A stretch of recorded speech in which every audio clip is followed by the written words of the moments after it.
दशांगुलम पुरुषै हादा जावै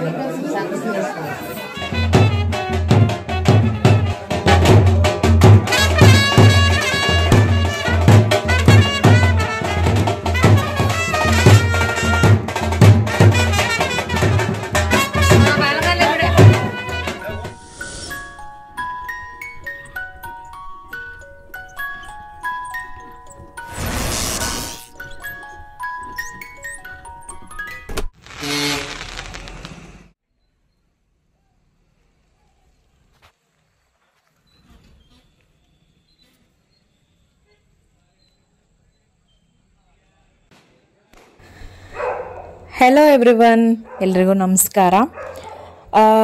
ಈ ವಿಡಿಯೋ ಅಂದರೆ ಈ ವ್ಲಾಗ್ ಮೋಸ್ಟ್ ಅವೈಟೆಡ್ ವ್ಲಾಗ್ ಅಂತಲೇ ಹೇಳ್ಬೋದು. ಪ್ರತಿಯೊಬ್ಬರು ಕೇಳ್ತಾ ಇದ್ದಿದ್ದು ವ್ಲಾಗ್ ಇದ್ದೇನೆ. ಸುಮಾರಷ್ಟು ಜನ ಕೇಳಿದರೆ ಯಾಕೆ ಇನ್ನೂ ಗೃಹ ಪ್ರವೇಶದ ವ್ಲಾಗ್ನ ಅಪ್ಲೋಡ್ ಮಾಡಿಲ್ಲ ಅಂತ.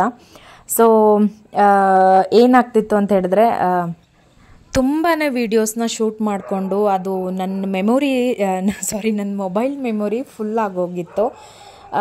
ಎಷ್ಟು ಸಾಧ್ಯನೋ ಅಷ್ಟನ್ನ ಎಡಿಟಿಂಗ್ ಮಾಡ್ತಾ ಹಾಕಿ ಎಡಿಟಿಂಗ್ ಆಗಿ ಅಪ್ಲೋಡ್ ಆಗಿರೋ ವಿಡಿಯೋಸ್ನೆಲ್ಲ ಡಿಲೀಟ್ ಮಾಡ್ತಾ ಸೊ ಇವತ್ತು ಫೈನಲ್ ಆಗಿ ಇದನ್ನು ಎಡಿಟ್ ಮಾಡಿದ್ದೀನಿ.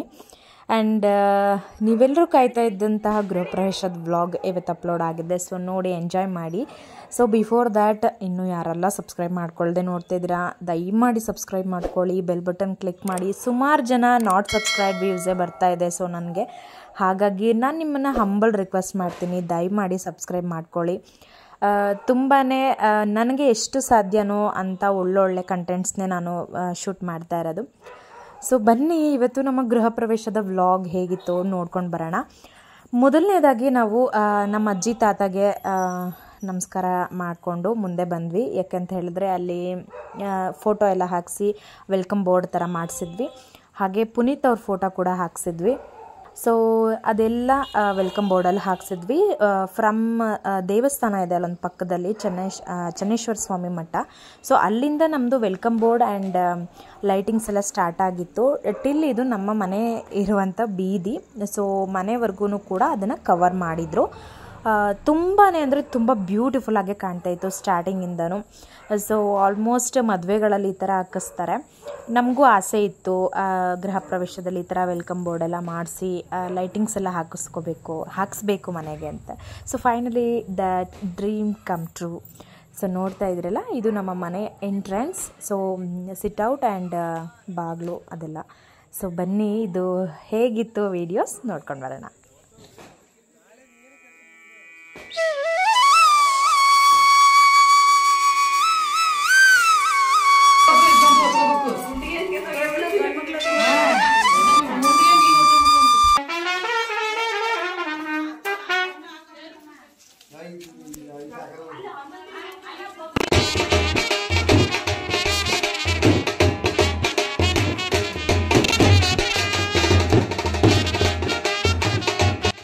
ನೀವಿಲ್ಲಿ ನೋಡ್ತಾ ಇರೋಂಥ ಈ ವಿಡಿಯೋದಲ್ಲಿ ನಾವು ಗಂಗೆ ಪೂಜೆ ಮಾಡ್ಕೊಂಡು ಬರೋಣ ಅಂತ ಹೇಳಿ ಹೊರಟಿದ್ವಿ.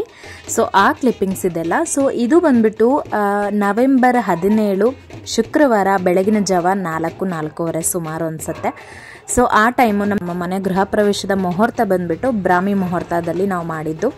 ಸೊ ಹಾಗಾಗಿ ಬೆಳಗಿನ ಜಾವದ ವ್ಯೂಸ್ ಇದೆಲ್ಲ. ಸೊ ಹಳ್ಳಿ ಕಡೆ ಸ್ಟೈಲಲ್ಲಿ ಯಾವ ರೀತಿ ಗೃಹ ಪ್ರವೇಶ ಮಾಡ್ತಾರೋ ಸೊ ಅದೇ ರೀತಿಯಾಗಿ ನಾವು ಮಾಡಿದ್ದು. ಮೊದಲನೇದಾಗಿ ನಾವು ಗಂಗೆ ಪೂಜೆ ಮಾಡ್ಕೊಂಬರೋಕ್ಕೆ ಹೊರಟಾಗ ಹಸು ಮತ್ತು ಕರು ಹಾಗೆ ತೊಟ್ಟಿಲು 3 ತೊಗೊಂಡು ಹೋಗ್ಬೇಕಂತೆ.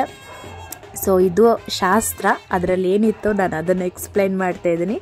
ಆ್ಯಂಡ್ ಅದ್ರ ಜೊತೆಗೆ ಹೋಗಿ ಗಂಗೆ ಪೂಜೆ ಎಲ್ಲ ಮಾಡಿಕೊಂಡು ದೇವ್ರನ್ನೆಲ್ಲ ತೊಗೊಂಡು ಬರಬೇಕು ನಾವು ಗೃಹ ಪ್ರವೇಶಕ್ಕೆ. So this is the concept. And ನೋಡಿ, ವಿಡಿಯೋ ನೋಡ್ಕೊಂಡು ಬನ್ನಿ.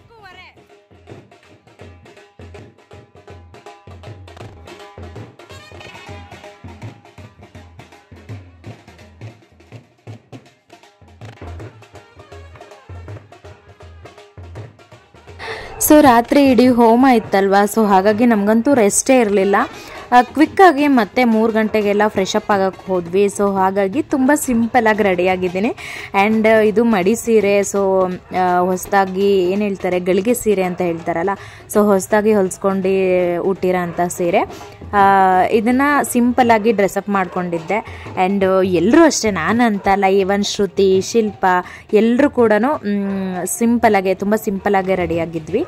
ಆ್ಯಂಡ್ ಏನು ಮೇಯ್ನಾಗಿ ಲೈಟ್ ವೆಯ್ಟ್ ಸೀರೆ ಯಾಕೆ ಹುಟ್ಟಿದ್ದೀನಿ ಅಂತ ಹೇಳಿದ್ರೆ, ನಾನು ಆ ಕಡೆಯಿಂದ ಬಂದ್ಬಿಟ್ಟು ಗಂಗೆ ಹೊತ್ಕೊಂಡು ಬರೋದಿತ್ತು. ಸೊ ಹಾಗಾಗಿ ನಾನು ಲೈಟ್ ವೆಯ್ಟ್ ಸೀರೆನೇ ಇರಲಿ, ಯಾಕೆಂತ ಹೇಳಿದ್ರೆ ರೇಷ್ಮೆ ಸೀರೆಗಳೆಲ್ಲ ಆದರೆ ತುಂಬ ಒಂಥರ ಗಜಿಬಿಜಿ ಆಗುತ್ತೆ, ಹ್ಯಾಂಡಲ್ ಮಾಡೋಕ್ಕಾಗಲ್ಲ. ಅದು ಅಲ್ಲದೆ ನಾವು ನಮ್ಮ ಮನೆಯಿಂದ ಬಾವಿ ಹತ್ರ ಹೋಗಿ ಪೂಜೆ ಮಾಡ್ಕೊಂಡು ಬಂದಿದ್ದು, ಅದು ತುಂಬ ದೂರ ಆಗುತ್ತೆ. ಸೊ ಅಲ್ಲಿಂದ ನಾನು ಹೊತ್ಕೊಂಡು ಬರೋ ಅಷ್ಟರೊಳಗೆ ಮತ್ತೆ ರೇಷ್ಮೆ ಸೀರೆ ಆದರೆ ಸಿಕ್ಕಾಪಟ್ಟೆ ಒಂಥರ ಅನ್ಕಂಫರ್ಟಬಲ್ ಫೀಲ್ ಆಗುತ್ತೆ ಅಂತ ಹೇಳ್ಬಿಟ್ಟು ತುಂಬ ಲೈಟ್ ವೆಯ್ಟ್ ಆಗಿರುವಂಥ ಸ್ಯಾರಿನ ವೇರ್ ಮಾಡಿದ್ದೆ.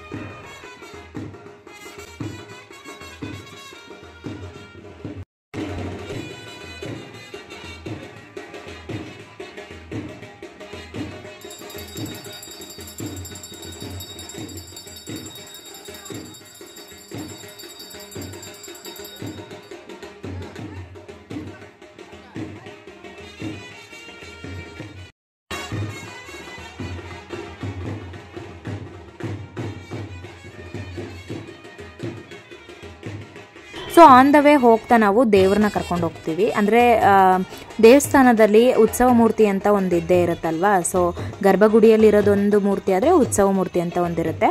ಸೊ ಆ ಮೂರ್ತಿಗಳನ್ನು ನಾವು ಗೃಹ ಪ್ರವೇಶಕ್ಕೆ ತೊಗೊಂಡು ಹೋಗ್ತಾ ಇರೋದು. ಆ ಉತ್ಸವ ಮೂರ್ತಿಗಳನ್ನು ಹೊತ್ಕೊಂಡು ಹೋಗಿ ಗಂಗೆ ಪೂಜೆ ಮಾಡಿಕೊಂಡು ಗಂಗೆ ತಗೊಂಡು ಆ ದೇವ್ರ ಸಮೇತ, ಹಸು ಸಮೇತ, ಕರು ಸಮೇತ ನಾವು ತೊಟ್ಲು ತಗೊಂಡು ಗಂಗೆ ಎಲ್ಲ ತಗೊಂಡು ಗೃಹ ಪ್ರವೇಶಕ್ಕೆ ಎಂಟ್ರಿ ಆಗೋ ಬ್ಯೂಟಿಫುಲ್ ಮೂಮೆಂಟ್ ಇದು.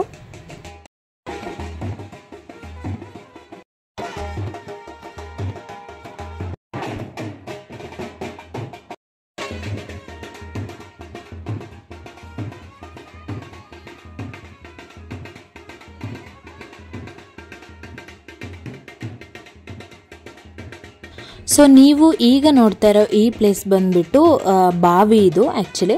ಸೊ ಈ ಬಾವಿಯಲ್ಲಿ ನಾವು ನೀರು ಸೇದಿ ಗಂಗೆ ಪೂಜೆ ಮಾಡಿಕೊಂಡು ತಗೊಂಡು ಹೋಗ್ತಾ ಇರೋದು. ಈ ಕ್ಷಣ ಹೆಂಗಿತ್ತು ಅಂದರೆ, ಬೆಳಗಿನ ಜಾವ ಬೇರೆ, ದೇವ್ರನ್ನೆಲ್ಲ ಹೊತ್ಕೊಂಡು ಬಂದಿದ್ದೀವಿ, ಜೊತೆಲಿ ಹಸು ಕರು ಇದೆ, ಆ ಪೂಜೆ ಸಾಮಗ್ರಿಗಳೆಲ್ಲ ಇತ್ತು. ಆ ಮೂಮೆಂಟ್ ಹೆಂಗಿರುತ್ತೆ ಅಂದರೆ, ನಿಜವಾಗ್ಲೂ ಬೆಳಗಿನ ಜಾವದ ಪೂಜೆ ಎಷ್ಟು ಶ್ರೇಷ್ಠ ಅನ್ನೋದಕ್ಕೆ ಆ ಒಂದು ಫೀಲೇ ಉದಾಹರಣೆ. ಬಟ್ ಅದನ್ನು ಹೇಳೋಕ್ಕಾಗಲ್ಲ, ಬಟ್ ಅದನ್ನು ಫೀಲ್ ಮಾಡ್ಬೋದು. ಎಷ್ಟು ಪೀಸ್ಫುಲ್ ಆಗಿರುತ್ತೆ, ಸಿಕ್ಕಾಪಡೆ ಒಂದು ಏನಂತಾರೆ ನೆಮ್ಮದಿ ಅಂತ ಹೇಳ್ತಾರಲ್ಲ, ಸೊ ಅದೊಂದು ವರ್ಡ್ನ ನಾನು ಇಲ್ಲಿ ಯೂಸ್ ಮಾಡ್ಬೋದು. ತುಂಬ ಅಂದರೆ ತುಂಬ ಮನಸ್ಸಿಗೆ ನೆಮ್ಮದಿ ಸಿಗುತ್ತೆ ಆ ಟೈಮಲ್ಲಿ ಪೂಜೆ ಮಾಡೋದು. ಈವನ್ ನಮ್ಮ ಮದುವೆನೂ ಕೂಡ ನಾವು ಬ್ರಾಹ್ಮಿ ಮುಹೂರ್ತದಲ್ಲೇ ಮಾಡಿಕೊಂಡಿದ್ದು. ಸೊ ಬ್ರಾಹ್ಮಿ ಮುಹೂರ್ತ ಅನ್ನೋದು ತುಂಬಾ ಶ್ರೇಷ್ಠವಾದಂಥ ಮುಹೂರ್ತ. ಇದಕ್ಕೆ ಯಾವ ಒಂದು ದೋಷನೂ ಕೂಡ ಇರೋದಿಲ್ಲ.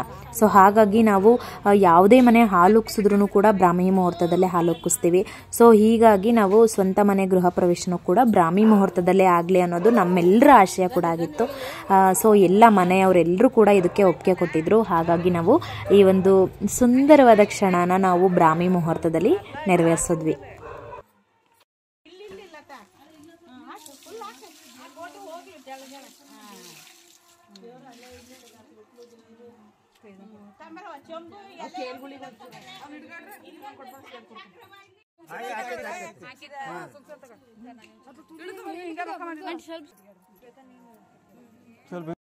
ಪುಟ್ಟಿನ ಇಡ್ರಿ ಇಲ್ಲೇ ಪೂಜೆ ಪೂಜೆ ಬಾಳ ತಕ್ಕತ್ ಆಮೇಲೆ ಹೊತ್ಕೊಂಡ್ ಹೋಗ್ಬರ್ತೈತಿ.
ಓಂ ಪರಮಾನಂದ ಪೂಜಾ ಧ್ವನಿ ಮಗ್ನಾನಿ ನಮೋಗೆ ಸಂಗೋ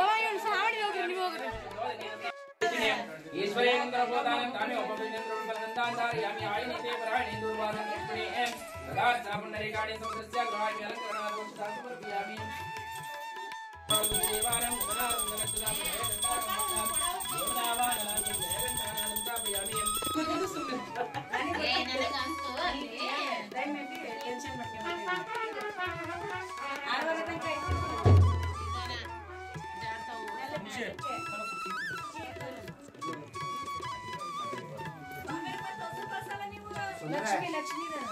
ನಾವೇನು ಕಳಿಸ್ತಿಲ್ಲ ತಡೀರಿ ಒಂಚೂರು ಪೂಜೆ ಐತಿ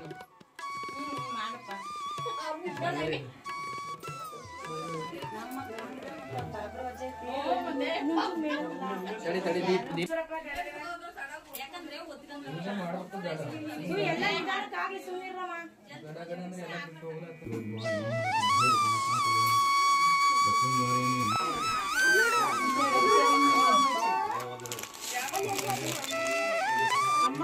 ಅಲ್ಲಿ ಬುದ್ಧಿ ತಪ್ಪ ಹುಷಾರಿ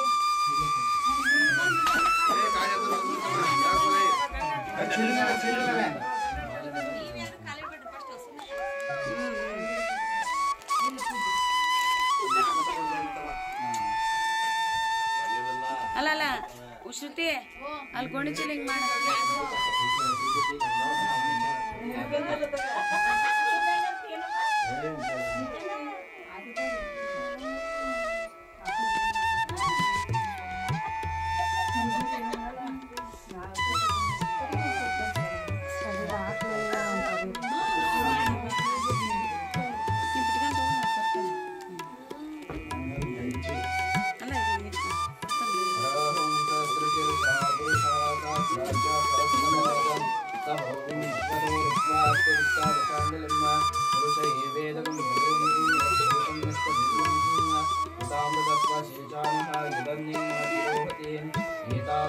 ಯಾಕವಾ अपत्नं पुरुषं पशुं सम्यग्नं वैर्षप्रोक्षण्य पुरुषं जालमग्रदहारेण देवायुधन्ता शास्त्रार्थस्य तस्माद्विघ्नसुमताः तस्माद्घाता गावयः यत्पुरुषं निर्दोषो कपीदाव्या कल्पयन् एकं पूर्वस्य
ಇಲ್ಲ